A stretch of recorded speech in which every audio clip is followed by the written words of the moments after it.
Atlantis Rising Research Group, audiobooks.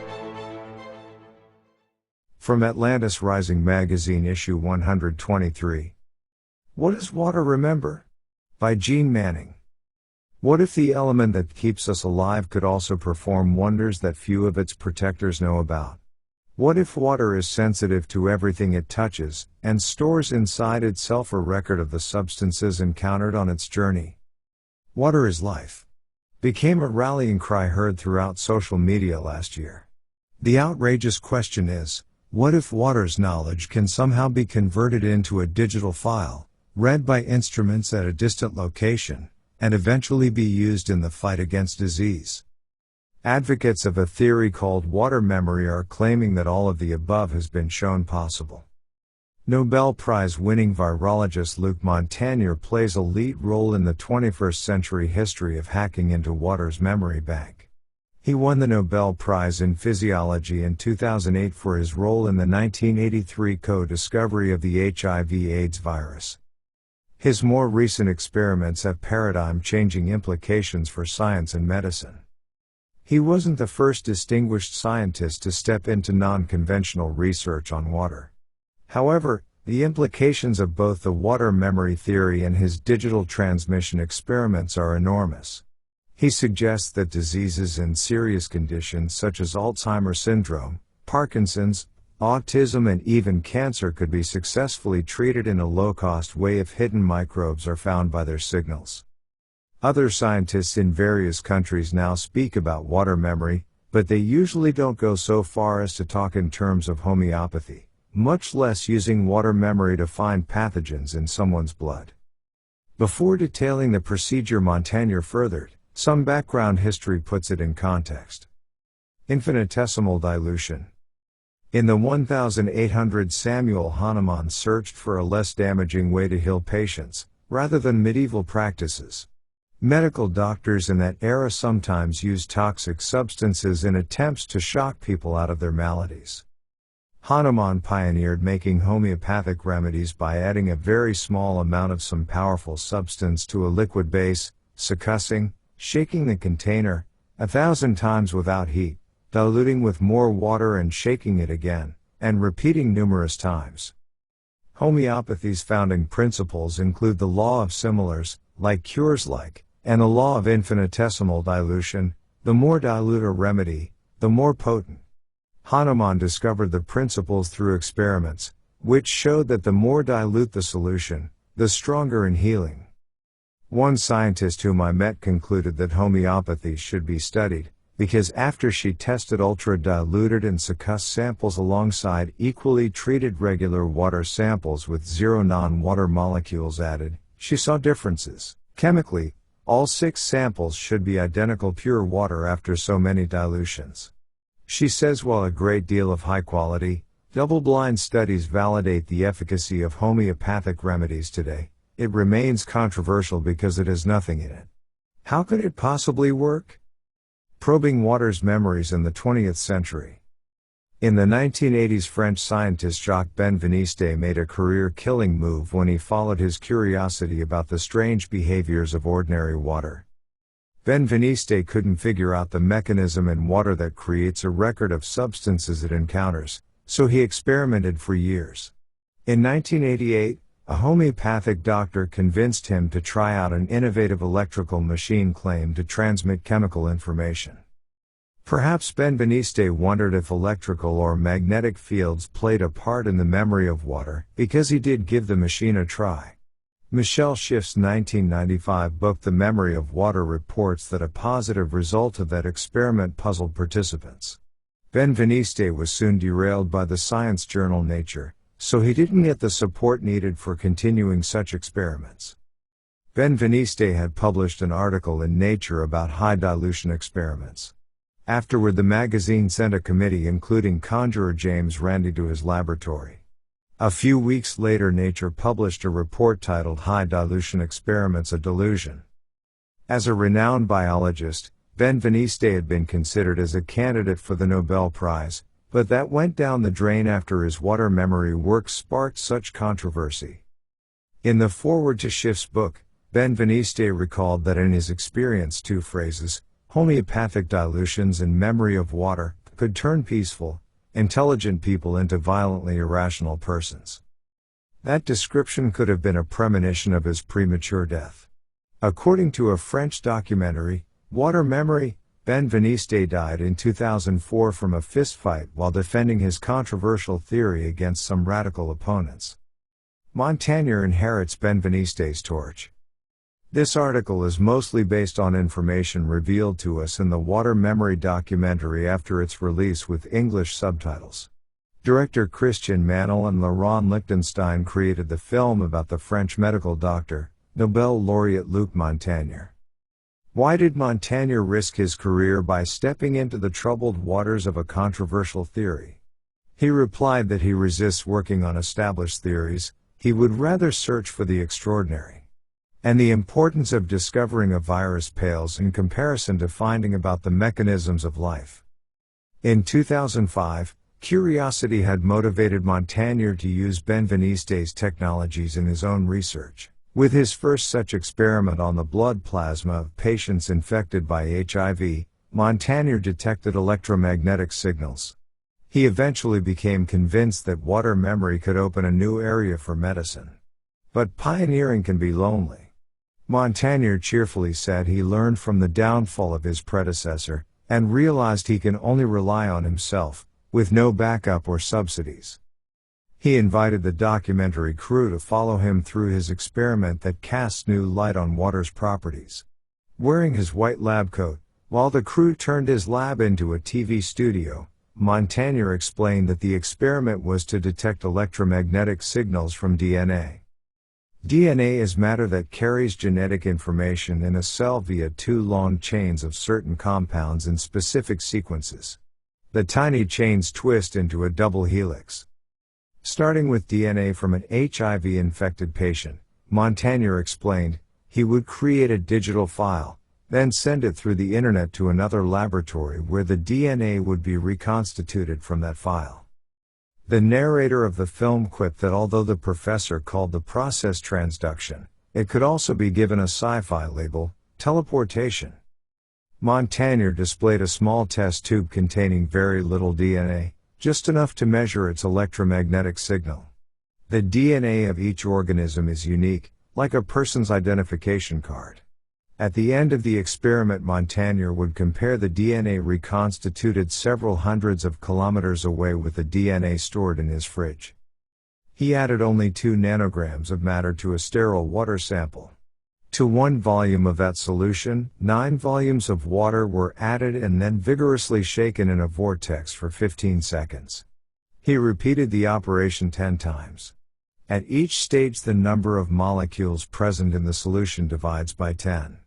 High dilution removes every molecule that had initially been in contact with the water. Montagnier said if the operation had been carried out until the 24th dilution instead of just to the 10th, it would be like diluting 1 drop of the original DNA in the Atlantic Ocean. He used a scientific protocol called double-blind coding, enlisting a member of the TV crew to label test tubes with random figures.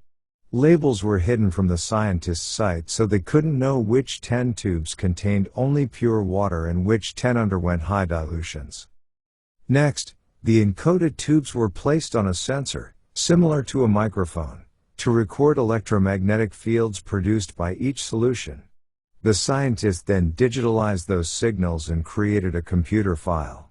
Chemically, all the tubes contained only water, so what could he possibly collect?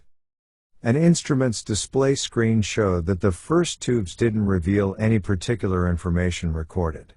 Then from certain tubes the scientists saw an increasing amplitude of signals. When the encoded labels were checked, he found that the tubes corresponding to positive results had been diluted to the 7th and 6th dilutions, the range in which they got signals in previous experiments.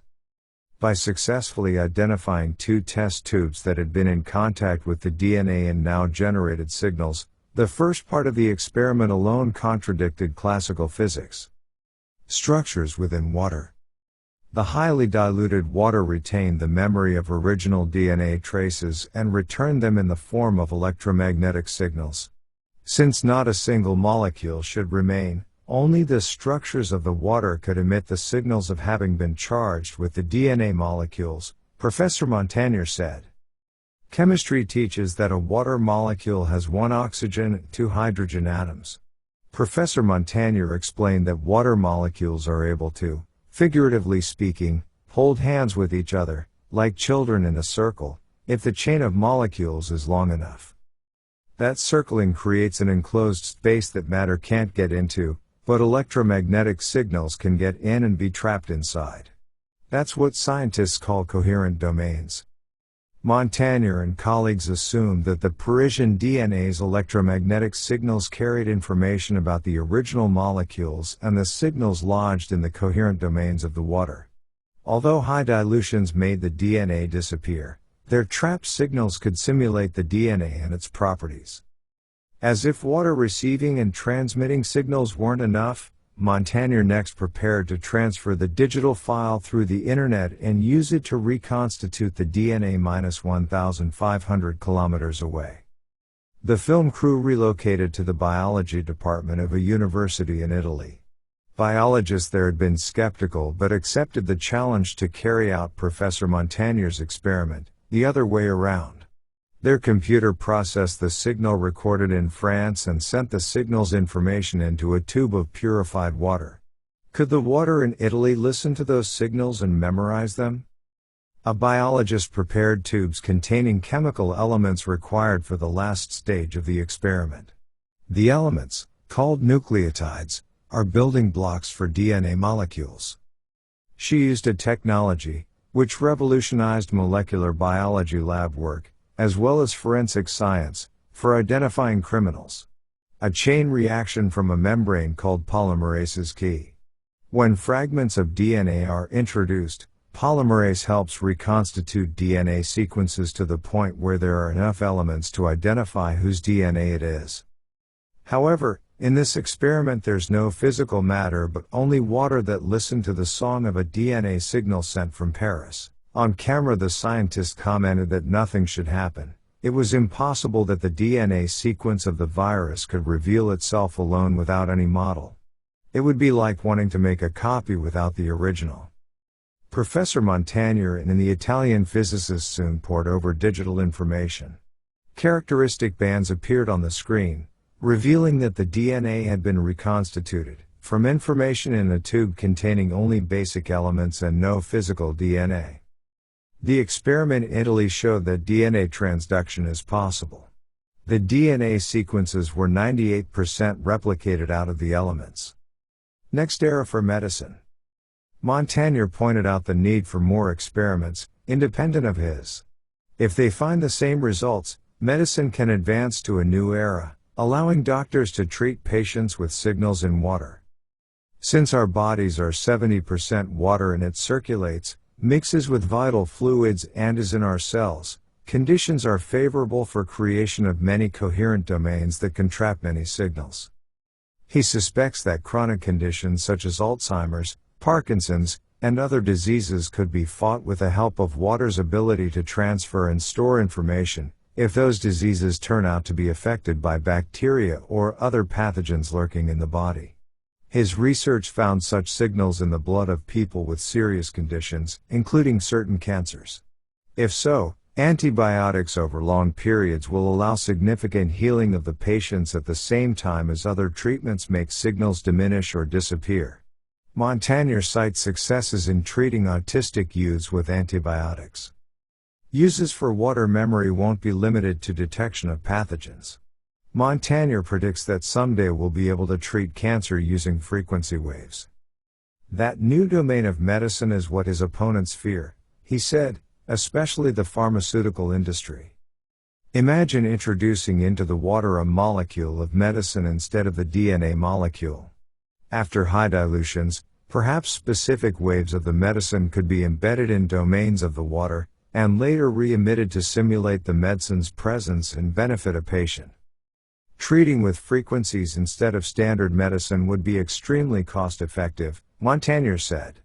Finding the frequencies would cost a lot of money, but once they have been found, it could cost only pennies to treat someone. Digital biology foreseen. Jacques Benveniste glimpsed a future digital biology in the 1980s. After he was ostracized and denied access to his former well-equipped laboratory, he had continued working in a crowded prefabricated lab. Benveniste isolated a heart from a guinea pig allergic to albumin, the egg white.